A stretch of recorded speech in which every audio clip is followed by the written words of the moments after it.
बहुत अरसा पहले की बात है। दूर किसी गांव में एक किसान रहता था जिसका नाम खुजैमा था। खुजैमा अपनी बीवी लुबना और 2 बच्चों के साथ एक झोंपड़ी में रहता था।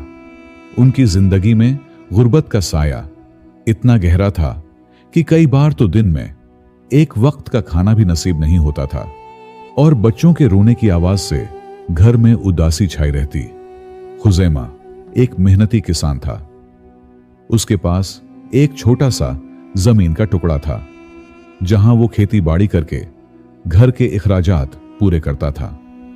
खुजैमा सुबह सूरज निकलने से पहले ही खेत की तरफ निकल जाता और शाम को अंधेरा छा जाने के बाद वापस लौट आता। लेकिन एक बात जो उसे सबसे अलग बनाती वो ये थी कि जब भी किसी फकीर या जरूरतमंद को देखता तो उसकी मदद जरूर करता और कुछ ज्यादा न होने के बावजूद भी दिल में कहता, सदका देने से माल कभी घटता नहीं। लेकिन उसकी इस दरिया दिल्ली के बावजूद भी किस्मत ने कभी उसका साथ नहीं दिया। कभी उसका बैल बीमार पड़ जाता तो कभी खुश्क साली फसल को बर्बाद कर देती। ऐसा लगता था कि बदकिस्मती ने उसे अपनी मजबूत मुट्ठी में जकड़ रखा हो। लुबना आए दिन खुजैमा से उसके सदका देने की वजह से शिकवा करती रहती कि आखिर कब तक इसी तरह गुजारा चलेगा। पहले बच्चों का पेट तो भर लिया करो, फिर ये नेकियां कमाते फिरना। क्या तुम कोई ढंग का काम नहीं कर सकते? खुजैमा बेचारा क्या करता? वो लुबना को समझाता, लुबना घबराया ना करो, एक दिन हमारी किस्मत जरूर पलटेगी क्योंकि सदके का बदला अल्लाह देता है। पर लुबना का सब्र अब टूट रहा था। एक दिन खुजैमा गली से गुजर रहा था कि उसे एक बूढ़ी औरत दिखाई दी जो बाजार में बैठी थी और शक्ल सूरत से बहुत लाचार लग रही थी। खुजैमा उसके करीब गया और उसका हाल दरियाफ्त किया। बूढ़ी ने बताया कि उसने 2 दिन से कुछ नहीं खाया और हालत यहां तक पहुंच गई है कि अब बैठना भी मुहाल हो रहा है। खुजैमा ने बूढ़ी की हालत देखी तो उसकी आंखों से आंसू बहे निकले। उसके पास एक रोटी थी जो वो किसी के यहां मजदूरी करके लाया था। खुजैमा ने वो रोटी उस बूढ़ी को दी और कहा, अम्मा आप ये खाएं, अल्लाह आप पर रहम फरमाए। बूढ़ी ने कहा, बेटा तुम्हारे खुद के बच्चे भूखे हैं फिर भी तुम ये रोटी मुझे दे रहे हो। जाओ बेटा, मेरी दुआ है कि अल्लाह तुझे इतना दे कि जितना तू उसे बांटे वो उतना ही बढ़ता जाए। लेकिन अगर तुम इस पर लालच और गुरूर करोगे तो तुम्हें नुकसान उठाना पड़ेगा। कुछ देर बाद खुजैमा वहां से उठा और खेतों की तरफ चल दिया। कुछ दिन ऐसे ही गुजर गए। अब खुजैमा के घर में खाने के लिए अनाज का एक दाना तक नहीं बचा था। एक दिन खुजैमा जैसे ही थका मांदा खेत से लौटा, लबना ने दरवाजे पर ही उसे रोक लिया। वो बोली, तुम्हें देखकर लगता है कि तुम्हारी आंखों पर पर्दा पड़ गया है। अपनी आंखों के सामने बच्चों को भूख से तड़पता कैसे देख लेते हो? लेकिन मैं अब और नहीं देख सकती। खुजैमा भारी दिल के साथ घर से बाहर निकल गया। वो रात गली में सोकर गुजरी। अगले दिन गांव के अमीर सौदागर जो लोगों को सूद पर कर्ज देता था उसके पास पहुंचा। उसने गिड़गिड़ाते हुए कुछ रुपए उधार मांगे पर सौदागर ने सख्त दिल से इनकार कर दिया। पहले पिछले हिसाब का सूद चुकाओ, तब नए कर्ज की बात करना। वहां से मायूस और टूटा हुआ खुजैमा घर लौटा। लुबना अब भी दरवाजे पर बैठी थी। खुजैमा को खाली हाथ आता देखकर उसका गुस्सा फिर से भड़क उठा। पर उस दिन खुजैमा की बर्दाश्त की हद खत्म हो चुकी थी।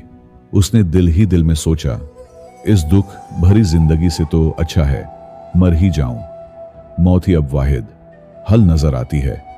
ये ख्याल आते ही वो मौत को गले लगाने के लिए घर से निकल पड़ा। चलते चलते वो एक नदी के किनारे जा पहुंचा। खुजैमा ने सोचा, मुझे इसी नदी में डूबकर अपने दुखों का खातिमा कर लेना चाहिए। ये सोचकर वो आहिस्ता आहिस्ता नदी के पानी में उतर गया। जैसे ही पानी उसके गले तक आया, एक अजीब सा खौफ उसके दिल में घर कर गया। जिंदगी के लिए एक अचानक ललचाहट ने उसे रोक लिया। उसकी हिम्मत टूट गई और वो तेजी से नदी से बाहर निकल आया। वहीं पास में एक पुराना बरगद का दरख्त था। उसकी पनाह में बैठकर खुजैमा फूट फूट कर रोने लगा और पुकारने लगा, ए अल्लाह, मुझ में तो मरने की भी हिम्मत नहीं है। मैं इतना बुज़दिल और बेबस हो गया हूं कि अपनी जिंदगी भी खत्म नहीं कर सकता, तो मेरे हाल पे रहम फरमा। तभी वहां से एक दरवेश गुजरे। वो उसके पास बैठे और दरवेश ने पूछा, बेटा, इतना परेशान क्यों हो? खुजैमा अपनी सारी कहानी और मरने में भी नाकाम होने का दर्द दरवेश को सुनाने लगा। दरवेश ने उसकी बातें गौर से सुनी और फिर मुस्कुराते हुए बोले, बेटा, इस तरह अपनी जान लेना बहुत बड़ा गुनाह है। परेशानियां तो आती जाती रहती हैं, ये दुनियादारी का कानून है। खुजैमा रोते हुए बोला, पर बाबा, अब तो मैं थक चुका हूं, मेरे पास कोई रास्ता नहीं बचा। मैं मरने भी आया तो उसमें भी बुज़दिल निकला। दरवेश ने कहा, बेटा, सब्र रखो, अल्लाह सब्र करने वालों के साथ है। दरवेश ने एक मिट्टी का मटका उसके हाथों में रख दिया और वहां से चले गए। खुजैमा ने वो मटका देखा तो पहले उसे गुस्सा आया। उसने सोचा, एक तो मैं वैसे ही परेशान हूं, ऊपर से इस दरवेश ने मेरे साथ मजाक कर दिया। इस छोटे मटके से भला मेरी क्या मदद होगी? तजस्सुस में उसने मटके का ढक्कन खोलकर देखा। अंदर 4 लड्डू रखे थे। लड्डुओं से इतनी मीठी खुशबू आ रही थी कि खुजैमा के मुंह में पानी भर आया। उसने सोचा, दरवेश ने दिए भी तो सिर्फ 4 लड्डू। कुछ सोचकर वो घर की तरफ चल पड़ा। रास्ते में ही उसने एक लड्डू निकाल कर खा लिया, पर इस एक लड्डू ने उसकी भूख को और बढ़ा दिया। उसने दिल में सोचा, मैंने एक लड्डू तो खा ही लिया है, अब 3 बच्चे हैं, ऐसा करता हूं एक और खा लेता हूं, बच्चों को आधा आधा दे दूंगा। उसने मटके का ढक्कन फिर से हटाया और तब वो हैरान रह गया। मटके के अंदर अब भी 4 लड्डू थे। खुजैमा ने सोचा, शायद मैंने गलती से पहले 5 लड्डू देखे होंगे, हो सकता है ये मेरी भूल हो। उसने दूसरा लड्डू निकाल कर खा लिया। उसने फिर से मटका खोला और देखा, फिर से 4 लड्डू। अब खुजैमा को समझ में आ गया, यह मटका कोई आम मटका नहीं है, यह एक मोजिजाती मटका था जो कभी खाली नहीं होता था। उसके दिल में बूढ़ी औरत का ख्याल आया। उसने दिल ही दिल में दरवेश का शुक्रिया अदा किया और खुशी खुशी घर की तरफ दौड़ पड़ा। घर पहुंचकर उसने देखा कि लुबना अब भी दरवाजे पर बैठी थी। वो सोच रही थी, आज मैंने बहुत गलत किया, कहीं खुजैमा ने कोई गलत कदम ना उठा लिया हो। खुजैमा को सही सलामत देखकर उसका दिल हल्का हो गया। वो कुछ बोल नहीं पाई। खुजैमा ने भी कुछ नहीं कहा। वो चुपचाप अंदर गया और मटके को एक कोने में छुपा कर रख दिया। फिर बोला, मैं एक काम जा रहा हूं, जल्द आ जाऊंगा। लुबना के दिल में शक पैदा हुआ। उसने सोचा, ये कुछ छुपा कर लाया है, ऐसा ना हो कि जिंदगी से तंग आकर जहर लाया हो और रात में सबको खिलाकर। यह सोचते ही उसका दिल दहल उठा। वो फौरन अंदर दौड़ी और कोने में टटोलने लगी। जल्दी ही उसे वो मटका मिल गया। उसने ढक्कन हटाकर देखा तो अंदर 4 लड्डू थे। उसने सोचा, बेचारा खुजैमा सुबह से भूखा है, पर हमारे लिए लड्डू लेकर आया है। उसने आंसू पूछे और भूख से नढाल बच्चों को एक एक लड्डू खाने के लिए दिया। लड्डू खाते ही बच्चों की भूख और बढ़ गई। वो बोलने लगे, मां और लड्डू चाहिए। लुबना परेशान हो गई। उसने मुटका फिर से खोला और अदमी यकीन से देखा, अंदर फिर से 4 लड्डू थे। वो समझ गई कि यह मटका कोई आम मटका नहीं बल्कि एक मोजिजाती मटका है। खुजैमा गली में गया, लेकिन उसे वहां वो बूढ़ी औरत न मिली। जब खुजैमा घर लौटा तो लुबना ने उसके लिए 4 लड्डू पेश किए। खुजैमा चौंका। खुजैमा ने पूछा, तुमने मटका देख लिया? लुबना ने कहा, हां, और मुझे मेरी गलती का एहसास भी हो गया है। यह मटका मोजिजाती है, पर यह बात किसी को पता नहीं चलनी चाहिए। अब खुजैमा और लुबना की जिंदगी बदल गई थी। वो रोज मटके से लड्डू निकालते, सबका पेट भरते और इत्मीनान से सो जाते। पर एक दिन लुबना के दिल में एक नई ख्वाहिश जागी। उसने खुजैमा से कहा, सुनो, क्यों ना हम इन लड्डुओं को बेचकर अपनी गरीबी दूर करें। खुजैमा को यह बात अच्छी लगी, पर मटका तो एक बार में सिर्फ 4 ही लड्डू देता है। इतने थोड़े से लड्डू बेचकर कितना कमाएंगे। लुबना ने चालाकी से कहा, तुम फिक्र मत करो, मैंने एक तदबीर सोची है। उसने रात में मटके को एक मजबूत रस्सी से चहत पर उल्टा लटका दिया और नीचे एक बड़ा सा टोकरा रख दिया। सुबह जब वो उठे तो देखा कि टोकरा लड्डुओं से भर गया था। लुबना ने मटके को सीधा किया तो लड्डू गिरना बंद हो गए। लुबना खुशी से झूम उठी। उसने टोकरा सर पर उठाया और खुजैमा को साथ लेकर गांव में लड्डू बेचने चली गई।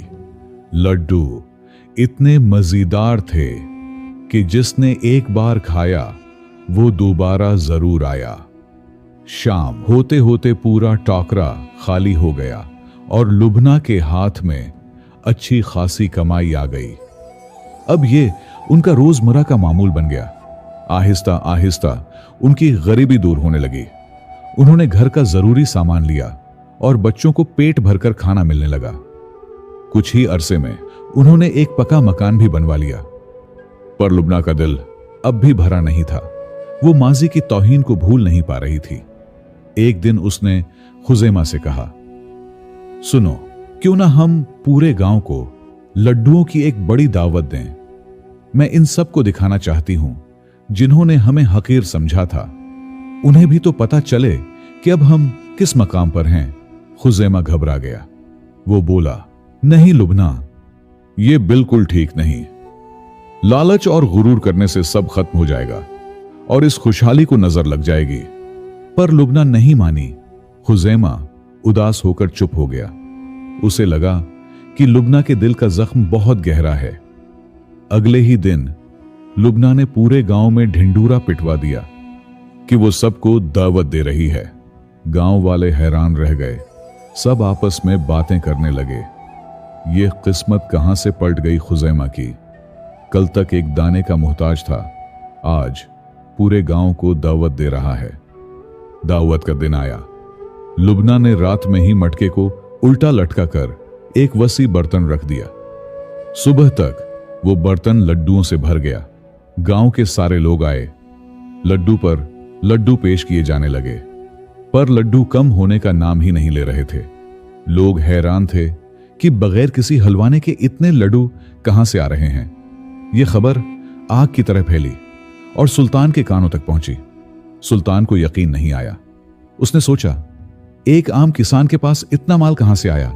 यह कोई जादू टोना तो नहीं कर रहा। उसने खुजैमा को अपने दरबार में तलब किया। जब वहां पहुंचा तो डर के मारे खुजैमा से जब सुल्तान ने पूछा तो उसने सारा सच ही कह दिया। उसने नदी किनारे की कहानी, दरवेश और मोजज़ाती मटके का सब कुछ बता दिया। सुल्तान के दिल में लालच जाग उठा। वो बोला, एक गरीब किसान के पास ऐसा बेशकीमत खजाना नहीं होना चाहिए। जरूर ये मटका शाही खजाने में होना चाहिए। तुम इसे हमें सौंप दो, वरना सजा भुगतोगे। मजबूर खुजैमा ने रोते हुए अपना मोजज़ाती मटका सुल्तान को दे दिया। सुल्तान ने खुश होकर उसे रिहा कर दिया। कुछ ही दिन गुजरे कि खुजैमा के हालात फिर से वही होने लगे। उसके घर फिर से अंधेरा छा गया। बीवी के गुरूर करने और मटके के जाने के बाद उनकी दौलत भी खत्म हो गई। लुबना फिर से बेचैन हो उठी और खुजैमा उसे डांटने लगा। देखो, तुम्हारे लालच का नतीजा। मैंने कहा था ना कि इस बात को राज रखो। लुबना पछताने लगी। हां, मेरी गलती थी, आप मुझे माफ कर दें। कुछ दिन गुजरे तो खुजैमा से अपने घर के हालात और बीवी के गुरूर की सजा देखी ना गई। मायूस होकर खुजैमा फिर से खुदकुशी के ख्याल से उसी नदी किनारे पहुंचा और वहां वही मंजर दोहराया गया। वो नदी में घुसा, लेकिन फौरन से पहले डर कर बाहर आया और उसी दरख्त के नीचे बैठकर फूट फूट कर रोने लगा। तभी जैसे इंतजार में ही हूं, वही दरवेश उसके पास आए। उन्होंने पूछा, क्या हुआ बेटा, आज फिर से उदास बैठे हो? खुजैमा ने दुखी होकर सारी कहानी कह सुनाई। उन्होंने कहा, इस बार मैं तुम्हें एक ऐसा मटका देता हूं जो सबकी अक्ल ठीक कर देगा। तुम इसे सुल्तान को तोहफा में देना। जब तक वो सबक नहीं सीख लेता तुम इसे बंद न करना। खुजैमा ने फिर से आंखें बंद की। दरवेश ने उसके हाथ में एक और मटका रख दिया और कुछ देर में वहां से चले गए। खुजैमा घर लौटा और इस नए मटके को कोने में रख दिया। उस दिन भी लुबना की नजर उस पर पड़ गई। उसने सोचा शायद ये कोई दूसरा मौजिजाती मटका है। भूख और तजस्सुस में उसने मटके का ढक्कन खोल दिया। तब अचानक मटके से कुछ भूंड निकले और लुबना के गालों पर डंक मारने लगे। लुबना चीखने लगी। वो किसी तरह ढक्कन को खींचकर मटके का ढक्कन बंद करने में कामयाब हो गई। लुबना का चेहरा सूज गया था। वो समझ गई कि इस मटके का मोजिजा लड्डू देना नहीं, बल्कि लालचियों और हासिद लोगों को सबक सिखाना है। शाम के वक्त खुजैमा जब वापस लौटा तो लुबना का सोजा हुआ चेहरा देखकर सब कुछ समझ गया। उसने मटके को कपड़े में लपेटा और अगले दिन सीधा सुल्तान के दरबार में पहुंच गया। उसने सुल्तान से कहा, हुजूर, मैं आपके लिए पहले मटके से भी बढ़कर एक और बेकीमत तोहफा लाया हूं। लालची सुल्तान की आंखें चमक उठी। उसने सोचा, जरूर यह भी कोई जादुई मटका होगा। उसने फौरन मटका ले लिया। सुल्तान ने तजस्सुस से मटके का ढक्कन हटाया और तभी मटके से कुछ भूंड निकले और सुल्तान के गालों पर जोरदार डंक मारने लगे। बचाओ, मुझे बचाओ, कोई इसे रोको, सुल्तान चिल्लाने लगा। पर कोई सिपाही आगे नहीं बढ़ा। सब डर गए। सुल्तान का चेहरा लाल नीला पड़ गया। वो खुजैमा के सामने हाथ जोड़कर गिड़गिड़ाने लगा, माफ कर दो, तुम्हारा मटका लौटा देता हूं, बस मेरी जान बख्श दो। खुजैमा ने सुकून से कहा, पहले मेरा मटका वापस लाओ। सुल्तान ने फौरन हुक्म दिया और मुजिजाती लड्डू वाला मटका खुजैमा को लौटा दिया। खुजैमा ने तब जाकर दूसरे मटके का ढक्कन बंद किया और वो भूंड वहां से गायब हो गए। खुजैमा दोनों मटके लेकर घर लौटा।